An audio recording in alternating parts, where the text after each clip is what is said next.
العلم هو النور الهادي والمفتاح لكل الخير من يريد الله به خيرا. بسم الله الرحمن الرحيم. الحمد لله رب العالمين. الحمد لله حمدا كثيرا طيبا مباركا فيه. سبحان الله وبحمده سبحان الله العظيم. فسبحان الله حين تمسون وحين تصبحون وله الحمد في السماوات والأرض وعشيا وحين تظهرون. وصلى الله وسلم على نبينا محمد وعلى آله وأصحابه وبارك وسلم تسليما كثيرا كثيرا. بسم الله الرحمن الرحيم. ومن أصبح يوم النحر صائما ثم أفطر لا شيء عليه. وعن أبي يوسف ومحمد رحمهما الله تعالى في النوادر أن عليه القضاء لأن الشروع ملزم كالنذر وصار كالشروع في الصلاة في الوقت المكروه. والفرق لأبي حنيفة رحمه الله تعالى وهو ظاهر الرواية أن بنفس الشروع في الصوم يسمى صائما حتى يحنث به الحالف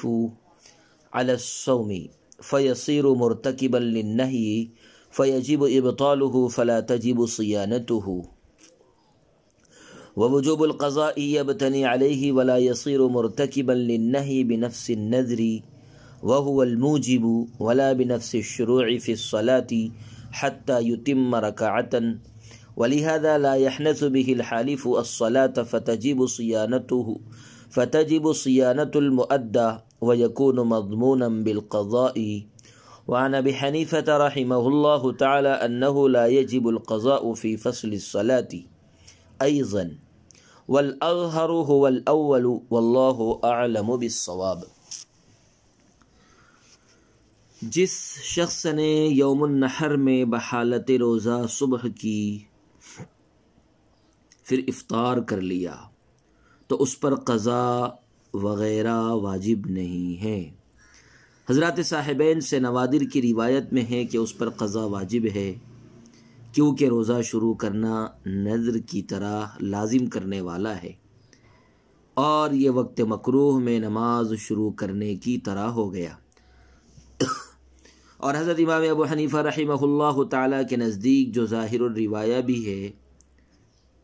وجہ فرق یہ ہے کہ روزہ شروع کرتے ہی اس شخص کو روزہ دار کہا جانے لگتا ہے یہاں تک کہ شروع کرنے کی وجہ سے روزہ نہ رکھنے کی قسم کھانے والا حانث ہو جائے گا. لہذا شروع کرنے سے ہی وہ شخص نہی کا مرتکب ہو جائے گا. لہذا اس کو باطل کرنا ضروری ہے اور اس کو بچانا واجب نہیں ہے. اور قضا کا وجوب اسی پر مبنی ہے اور نفس نذر کی وجہ سے کوئی شخص نہی کا مرتکب نہیں ہوتا اور نذر ہی واجب کرنے والی ہے اور نہ تو نماز شروع کرنے سے کوئی شخص نہی کا مرتکب ہوگا جب تک کہ ایک رکعت مکمل نہ کرے. اسی وجہ سے نماز نہ پڑھنے کی قسم کھانے والا نماز شروع کرنے سے حانث نہیں ہوگا. لہذا مؤدہ کی حفاظت واجب ہوگی اور یہ مضمون بالقضاء ہوگا. حضرت امام ابو حنیفہ رحمہ اللہ تعالیٰ سے مروی ہے کہ نماز کی صورت میں بھی قضا نہیں واجب ہوگی لیکن پہلا قول ہی زیادہ ظاہر ہے واللہ اعلم بالصواب.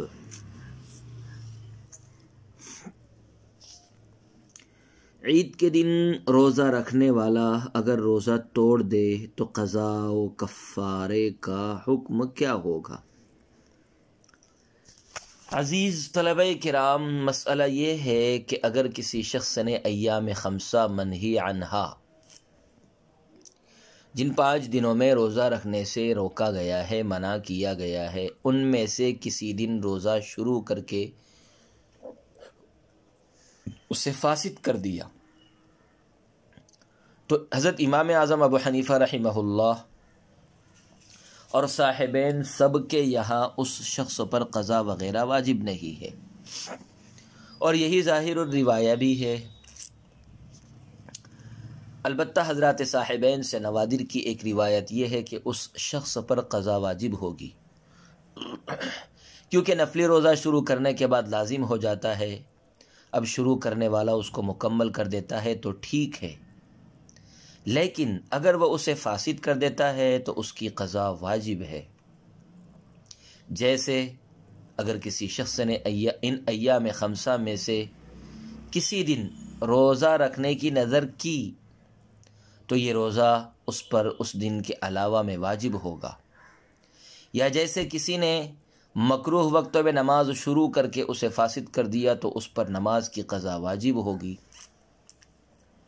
لہذا جس طرح ان صورتوں میں نظر ماننے اور شروع کر کے فاسد کر دینے کی صورت میں قضا واجب ہوتی ہے،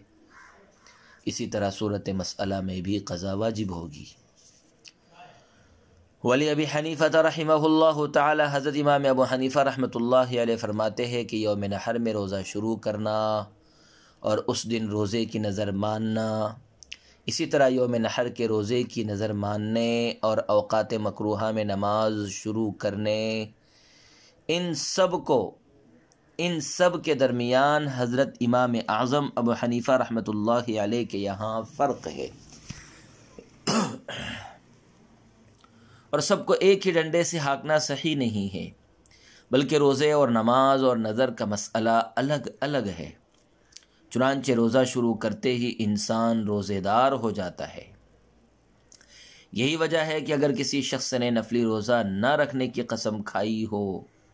اور یوم نحر میں اس نے روزہ شروع کر کے فاسد کر دیا تو روزہ شروع کرتے ہی وہ حانث ہو جائے گا اور اسے کفارہ قسم دینا پڑے گا۔ بہرحال یوم نحر میں روزہ شروع کرتے ہی انسان صائم ہو جاتا ہے، مگر چونکہ یوم نحر وغیرہ میں روزہ رکھنا ممنوع ہے، اس لیے روزہ شروع کرتے ہی وہ شخص فعل نہی کا مرتکب ہو جائے گا، اور فعل نہی سے اپنے آپ کو بچانا اور اس فعل کو باطل کرنا ضروری ہے، اور اس کا اتمام یا اس کی حفاظت ضروری نہیں ہے، اور جس چیز کو باطل کرنا ضروری ہو اس کی قضا واجب نہیں ہوتی۔ اس لیے یوم نحر میں روزہ شروع کر کے فاسد کرنے سے اس کی قضا واجب نہیں ہوگی، کیونکہ حفاظت اور اتمام ہی کے پیش نظر قضا کا وجوب ہوتا ہے۔ لہذا جب حفاظت اور اتمام نہیں ہے تو قضا بھی واجب نہیں ہوگی۔ اس کے برخلاف یوم نحر میں نظر کا مسئلہ ہے تو نفس نظر ممنوع نہیں ہے، ہاں روزے کی نظر مان کر اس کا اتمام ممنوع ہے، روزے کی نظر مان کر اس کا اتمام ممنوع ہے۔ لہذا جب نفس نظر ممنوع نہیں ہے تو محض نظر ماننے سے انسان نہی کا مرتکب نہیں ہوگا، اور جب نہی کا مرتکب نہیں ہوگا تو نظر ماننا صحیح ہوگا، مگر چونکہ یوم نحر میں اس نظر کا اتمام ممنوع ہے، اس لیے اس شخص کو چاہیے کہ کسی دوسرے دن اس کی قضا کرے۔ اسی طرح نماز کا مسئلہ ہے کہ کوئی شخص وقت مکروہ میں نماز شروع کرنے سے نمازی نہیں ہوتا، بلکہ جب تک ایک رکعت کو سجدے سے ملا نہ لے اس وقت تک اسے نماز کا نام نہیں دیا جاتا ہے۔ چنانچہ نماز نہ پڑھنے کی قسم کھانے والا وقت مکروہ میں نماز شروع کرنے سے حانث نہیں ہوتا، اس لیے محض شروع کرنے سے کوئی آدمی فعل نہی کا مرتکب نہیں ہوگا، اور شروع کی ہوئی چیز کی حفاظت واجب ہوگی، اور جس چیز کی حفاظت واجب ہوتی ہے فاسد کرنے کی صورت میں اس کی قضا بھی واجب ہوتی ہے۔ اس لیے وقت مکروہ میں نماز شروع کرنے کے بعد فاسد کرنے کی صورت میں اس کی قضا واجب ہوگی۔ وعن ابی حنیفہ رحمہ اللہ تعالی، حضرت امام ابو حنیفہ رحمۃ اللہ علیہ فرماتے ہیں کہ حضرت امام ابو حنیفہ رحمۃ اللہ علیہ سے ایک روایت ہے، صاحب کتاب فرماتے ہیں کہ حضرت امام اعظم ابو حنیفہ رحمۃ اللہ علیہ سے ایک روایت یہ ہے کہ اوقات مکروہہ میں نماز شروع کر کے اگر کوئی شخص اسے فاسد کر دے تو اس پر قضا نہیں واجب ہوگی، کیونکہ صاحب ہدایہ فرماتے ہیں کہ امام صاحب سے منقول پہلا قول ہی اصح اور اظہر ہے۔ الحمدللہ صوم سے متعلق مسائل مکمل ہو گئے۔ اب صاحب کتاب باب الاعتکاف شروع فرما رہے ہیں۔ باب الاعتکافی، یہ باب اعتکاف کے بیان میں ہے۔ عزیز طلبہ کرام، اعتکاف چونکہ رمضان کی عبادات کا ایک حصہ ہے اور رمضان ہی میں کیا جاتا ہے، اس لیے اس باب کو کتاب الصوم کے بعد متصلاً ذکر کیا گیا ہے۔ مگر چونکہ اعتکاف کے لیے روزہ شرط ہے، اعتکاف کے لیے روزہ شرط ہے، اور کسی چیز کی شرط اس چیز سے مقدم ہوتی ہے، اس لیے شرط یعنی روزے کے باب کو اعتکاف سے پہلے بیان کیا گیا ہے۔ واضح رہے کہ اعتکاف عین کاف فا سے مشتق ہے اور باب افتعال کا مصدر ہے۔ عکف، عکفن کے معنی ہے رکنا، ٹھہرنا۔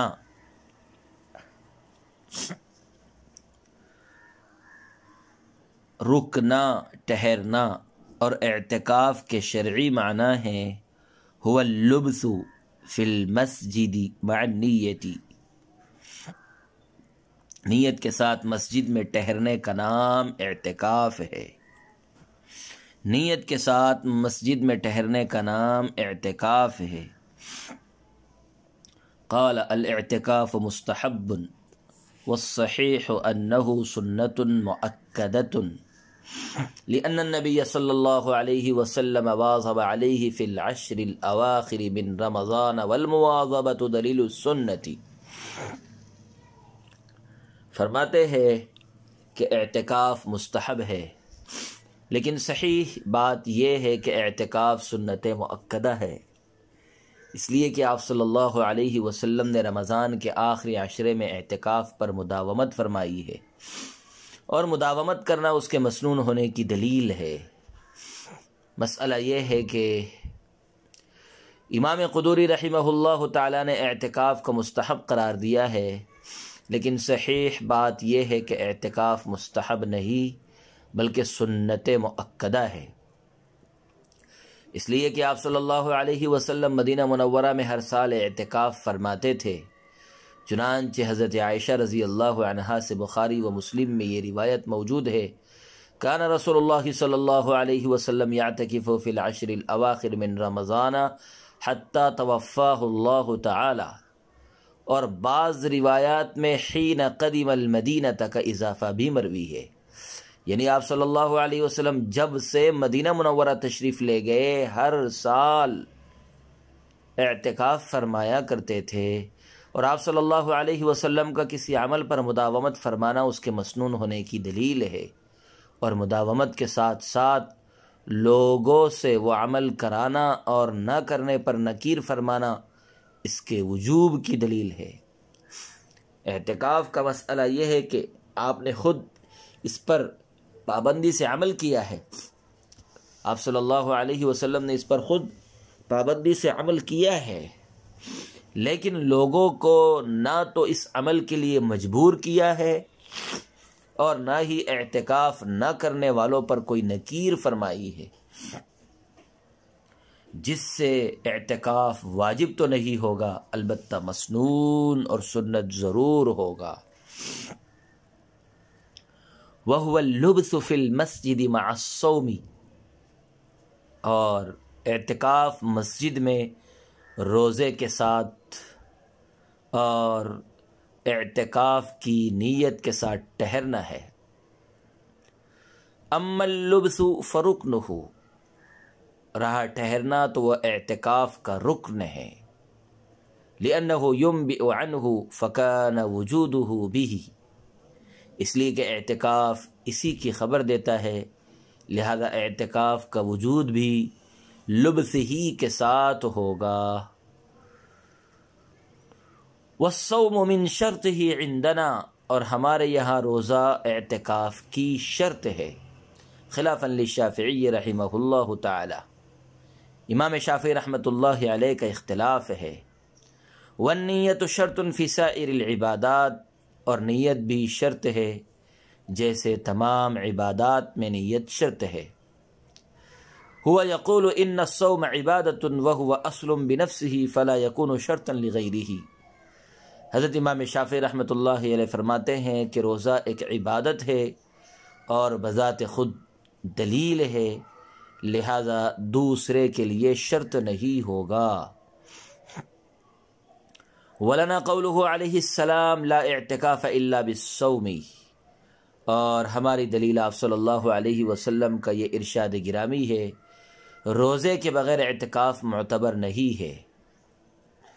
والقیاس فی مقابلۃ النص المنقول غیر مقبول، اور نص منقول کے مقابلے میں قیاس مقبول نہیں ہے۔ ثم الصوم شرط لصحة الواجب منه رواية واحدة ولصحة التطوع فيما روى الحسن عن أبي حنيفة رحمه الله تعالى لظاهر ما روينا۔ پھر ایک روایت کے مطابق روزہ اعتکاف واجب کی صحت کے لیے شرط ہے، اور حضرت امام ابو حنیفہ سے حسن ابن زیاد رحمہ اللہ تعالی کی روایت کے مطابق نفلی اعتکاف کی صحت کے لیے بھی روزہ شرط ہے، ہماری روایت کردہ حدیث کے ظاہر پر عمل کرتے ہوئے۔ وعلى هذه الرواية لا يكون أقل من يوم، وفي رواية الأصل وهو قول محمد أقله ساعة فيكون من غير صوم، لأن مبنى النفل على المساهلة ألا ترى أنه يقعد في صلاة النفل مع القدرة على القيام، ولو شرع فيه ثم قطعه لا يلزمه القضاء في رواية الأصل لأنه غير مقدر فلم يكن القطع إبطالا، وفي رواية الحسن يلزمه لأنه مقدر باليوم كالصوم۔ اور اس روایت کے مطابق اعتکاف ایک دن سے کم نہیں ہوگا، اور مبسوط کی روایت کے مطابق جو امام محمد کا بھی قول ہے، اعتکاف کم سے کم 1 ساعت کا ہو سکتا ہے، چنانچہ یہ اعتکاف بغیر روزے کے ہوگا، کیونکہ نفل کا دار و مدار سہولت پر ہے۔ کیا دیکھتے نہیں کہ قیام پر قدرت کے باوجود انسان بیٹھ کر نفل پڑھ سکتا ہے، اور اگر کسی نے نفل اعتکاف شروع کر کے اسے توڑ دیا تو مبسوط کی روایت کے مطابق اس پر قضا لازم نہیں ہے، اس لیے کہ اعتکاف کی کوئی مقدار متعین نہیں ہے، لہذا توڑنا ابطال نہیں ہوگا، اور حضرت حسن کی روایت میں اس شخص پر قضا لازم ہوگی، کیونکہ روزے کی طرح اعتکاف بھی ایک دن کے ساتھ مقدر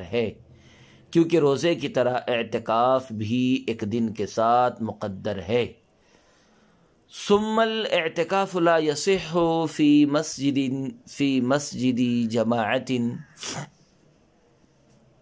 لقول حذيفة رضي الله عنه لا اعتكاف إلا في مسجد جماعة، وعن أبي حنيفة رحمه الله تعالى أنه لا يصح إلا في مسجد يصلى فيه الصلوات الخمس لأنه عبادة انتظار الصلاة فيختص بمكان يؤدى فيه، أما المرأة فتعتكف في مسجد بيتها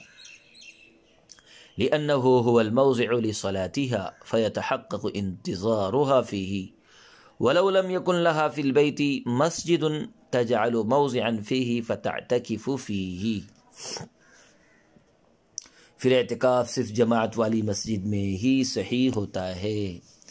اس لیے کہ حضرت حذیفہ رضی اللہ عنہ کا ارشاد گرامی ہے کہ اعتکاف نہیں صحیح ہے مگر اس مسجد میں جس میں باجماعت نماز ہوتی ہو۔ حضرت امام ابو حنیفہ رحمہ اللہ سے مروی ہے کہ اعتکاف صرف اس مسجد میں درست ہے جس میں 5 نمازیں پڑھی جاتی ہو،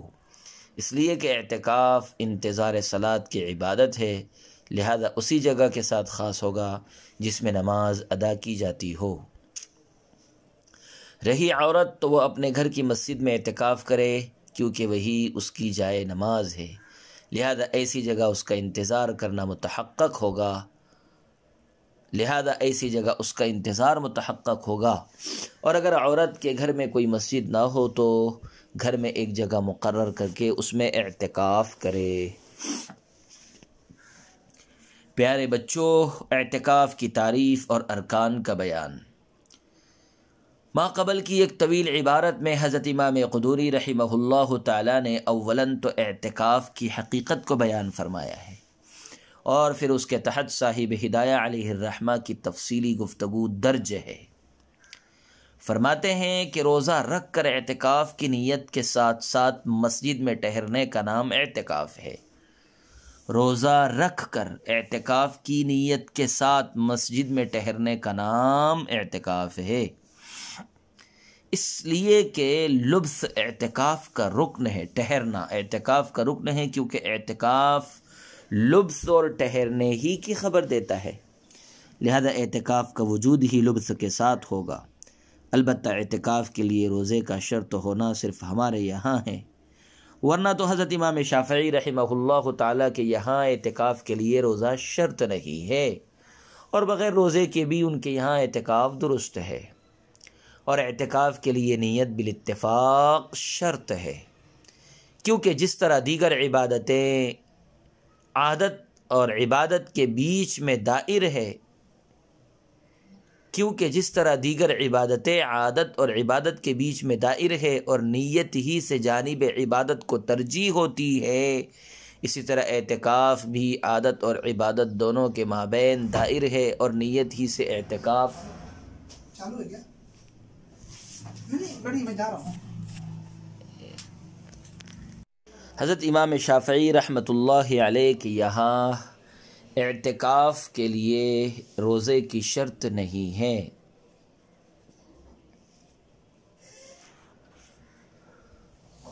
حضرت امام شافعی رحمۃ اللہ علیہ کے یہاں اعتکاف کے لیے روزہ شرط نہیں ہے، بلکہ روزے کے بغیر ہی اعتکاف حضرت امام شافعی رحمہ اللہ تعالیٰ کے یہاں درست اور صحیح ہے۔ بغیر روزے کی بھی ان کے یہاں اعتکاف درست ہو جاتا ہے، اور اعتکاف کے لیے نیت بالاتفاق شرط ہے۔ بغیر روزے کے بھی حضرت امام شافعی کے یہاں اعتکاف درست ہو جاتا ہے، اور اعتکاف کے لیے نیت بالاتفاق شرط ہے، کیونکہ جس طرح دیگر عبادتیں عادت اور عبادت کے بیچ میں دائر ہے اور نیت ہی سے جانب عبادت کو ترجیح ہوتی ہے، اسی طرح اعتکاف بھی عادت اور عبادت دونوں کے مابین دائر ہے اور نیت ہی سے اعتکاف کا عبادت ہونا معلوم اور متحقق ہوگا۔ اعتکاف کے لیے روزے کو مشروط نہ قرار دینے پر حضرت امام شافعی کی دلیل یہ ہے کہ روزہ ایک عبادت ہے اور بذات خود اصل ہے، یعنی کسی کے تابع بن کر عبادت نہیں، لہذا جب روزہ عبادت ہونے میں اصل ہے تو وہ دوسری چیز یعنی اعتکاف کے لیے شرط نہیں بن سکتی، اس لیے کہ شرط بننے میں تابع ہونے کا مفہوم ہے جو روزے کی اصلیت کے منافی ہے۔ ولنا ہماری دلیل و حدیث ہے جو کتاب میں مذکور ہے، یعنی لا اعتکاف الا بالصوم، کہ روزے کے بغیر اعتکاف مقصود ہی نہیں ہے، لہذا جب صراحت کے ساتھ نص میں روزے کے بغیر اعتکاف کی نفی کر دی گئی تو ظاہر ہے کہ اعتکاف کے لیے روزہ شرط اور ضروری ہوگا، اور نص سے منقول یعنی حدیث رسول کے مقابلے میں قیاس متروک ہوگا۔ حضرت امام شافعی رحمۃ اللہ علیہ پر ترک حدیث کا الزام عائد ہوگا۔ اعتکاف کے دوران روزہ رکھنے کی شرعی حیثیت۔ ثم الصوم، فرماتے ہیں روزہ اعتکاف واجب کے لیے شرط ہے، اور اس میں صرف ایک ہی روایت ہے جو متفق علیہ ہے۔ روزہ اعتکاف واجب کے لیے شرط ہے اور اس میں صرف ایک ہی روایت ہے جو متفق علیہ ہے۔ اور حضرت حسن ابن زیاد رحمہ اللہ نے حضرت امام اعظم سے اعتکاف نفلی کے لیے بھی روزہ شرط ہونے کی روایت بیان کی ہے، اور ہماری بیان کردہ حدیث لا اعتکاف الا بالصوم کے ظاہر اور اس کے اطلاق سے استدلال کیا ہے کہ اس حدیث میں چونکہ اعتکاف واجب اور غیر واجب کی کوئی تفصیل نہیں ہے اور مطلق اعتکاف کے لیے روزے کی شرط لگائی ہے، لہذا ہر طرح کے اعتکاف کے لیے روزہ شرط ہوگا، خواہ وہ واجب ہو یا نفل ہو۔ اور اس روایت کے مطابق اعتکاف کی کم از کم مدت اور مقدار 1 یوم ہوگی، کیونکہ اعتکاف کے لیے روزہ شرط ہے اور روزے کی مقدار 1 یوم ہے، لہذا مشروط کی مقدار بھی 1 یوم، یعنی اعتکاف کی مقدار بھی 1 یوم ہوگی۔ اور مبسوط کی روایت کے مطابق اعتکاف کی کوئی مدت مقرر اور متعین نہیں ہے، بلکہ اگر کوئی شخص ایک لمحے کے لیے بھی اعتکاف کی نیت سے مسجد میں ٹھہر جائے گا، اس کا اعتکاف متحقق ہو جائے گا۔ امام محمد رحمہ اللہ تعالیٰ بھی اسی کے قائل ہے، چنانچہ اس قول کے مطابق اعتکاف نفل کے لیے روزہ شرط نہیں ہوگا، کیونکہ 1 ساعت کا روزہ نہیں ہوتا، اور اس قول کی دلیل یہ ہے کہ نفل اور تطوع کا دار و مدار سہولت پر ہے، اور اس میں ہر طرف سے لوگوں کے لیے آسانی پیدا کی جاتی ہے۔ اسی لیے تو اگر کوئی شخص کھڑے ہو کر نماز پڑھنے پر قادر ہے تو بھی اس کے لیے نفل نماز بیٹھ کر پڑھنا درست ہے۔ معلوم ہوا کہ نفل کا دار و مدار سہولت اور آسانی پر ہے، اور اعتکاف نفل میں اسی وقت آسانی ہوگی جب اس میں نہ تو روزہ فرض ہو اور نہ ہی اس کا کوئی وقت مقرر ہو۔ وَلَوْ شَرَعَ فِيهِ صاحب ہدایہ مبسوط اور حسن ابن زیاد کی روایتوں کے مابین ثمرہ اختلاف کو اجاگر کرتے ہوئے فرماتے ہیں کہ اگر کسی شخص نے نفلی اعتکاف شروع کر کے اسے چھوڑ دیا اور 1 دن مکمل نہیں کیا تو مبسوط کی روایت کے مطابق اس پر اس دن کے اعتکاف کی قضا لازم نہیں ہوگی، کیونکہ روایت مبسوط کے مطابق اعتکاف وقت کے ساتھ مقدر نہیں ہے، لہذا شروع کرنے والے شخص نے جتنے وقت بھی اعتکاف کیا اس نے اتنے وقت تک تبرع اور نیکی کی، اور اس دوران کسی چیز کا ابطال نہیں ہوا، لہذا جب ابطال نہیں ہوا تو قضا بھی واجب نہیں ہوگی، کیونکہ قضا تو اس صورت میں واجب ہوتی ہے جب ابطال پایا جائے، لیکن حضرت حسن ابن زیاد کی روایت کے مطابق اس صورت میں اس شخص پر اعتکاف کی قضا واجب ہوگی، کیونکہ روزے کی طرح اعتکاف بھی 1 دن کے ساتھ مقدر ہے، اور یہاں 1 دن سے پہلے ہی معتکف نے اپنے اعتکاف کو ختم کر دیا ہے، اس لیے اس پر قضا واجب ہوگی، کیونکہ ضابطہ یہ ہے کہ نفلی چیز شروع کرنے کے بعد واجب ہو جاتی ہے، اور اگر مکمل کرنے سے پہلے اسے فاسد کر دیا جائے تو اس کی قضا لازم ہوتی ہے۔ عزیز طلبہ کرام، اعتکاف کس مسجد میں کیا جائے؟ ثم الاعتکاف فرماتے ہیں کہ صحت اعتکاف کے لیے ایسی مسجد کا ہونا ضروری ہے جس میں کم از کم 3 وقت باجماعت نماز ادا کی جاتی ہو، کیونکہ حضرت حذیفہ رضی اللہ عنہ کا ارشاد گرامی ہے کہ لا اعتکاف الا فی مسجد جماعت، کہ جماعت والی مسجد میں ہی اعتکاف درست ہے۔ اس سلسلے میں حضرت حسن ابن زیاد نے امام اعظم رحمہ اللہ تعالیٰ سے یہ نقل کیا ہے کہ اعتکاف صرف اس مسجد میں صحیح ہے جس میں 5 وقت باجماعت نماز پڑھی جاتی ہو، کیونکہ اعتکاف انتظار صلاۃ کی عبادت ہے، یعنی جب معتکف مسجد ہی میں مقیم ہے تو اس کی اقامت انتظار صلاۃ ہی کے لیے ہے، لہذا اعتکاف ایسی جگہ میں درست ہوگا جہاں ہر نماز باجماعت ادا کی جاتی ہو، تاکہ معتکف کے حق میں انتظار صلاۃ کی عبادت متحقق ہو جائے۔ اما المرأہ، اس عبارت کا حاصل یہ ہے کہ عورت کے لیے اپنے گھر میں جہاں وہ نماز پڑھتی ہو وہیں اعتکاف کرنا افضل ہے، کیونکہ اعتکاف انتظار صلاۃ کی عبادت ہے اور عورت اپنے گھر ہی میں نماز کا انتظار کرتی ہے، اس لیے اس کی جائے نماز ہی اس کے حق میں جائے اعتکاف ہوگی۔ اور اگر گھر میں نماز پڑھنے کی کوئی مخصوص جگہ نہ ہو تو پھر گھر کے کسی حصے اور کونے میں اعتکاف کر لے، اس کا اعتکاف درست ہو جائے گا۔ دراصل اس عبارت میں حضرت امام شافعی رحمہ اللہ تعالیٰ پر رد ہے، کیونکہ وہ مرد کی طرح عورت کے لیے بھی گھر میں اعتکاف کو جائز نہیں قرار دیتے، اور فرماتے ہیں کہ نہ تو مرد کے لیے گھر میں اعتکاف جائز ہے اور نہ ہی عورت کے لیے، لیکن یہ ان کی خام خیالی ہے، اور شاید انہوں نے ہماری دلیل کا بغور مطالعہ نہیں کیا ہے۔ صلی اللہ وسلم علی نبینا محمد وعلى آلہ واصحابہ وبارک وسلم تسلیما کثیرا کثیرا۔ السلام عليكم. لا تنسوا الاعجاب بالفيديو والاشتراك في القناة تشجيعا لنا لنستمر بنشر المزيد إن شاء الله.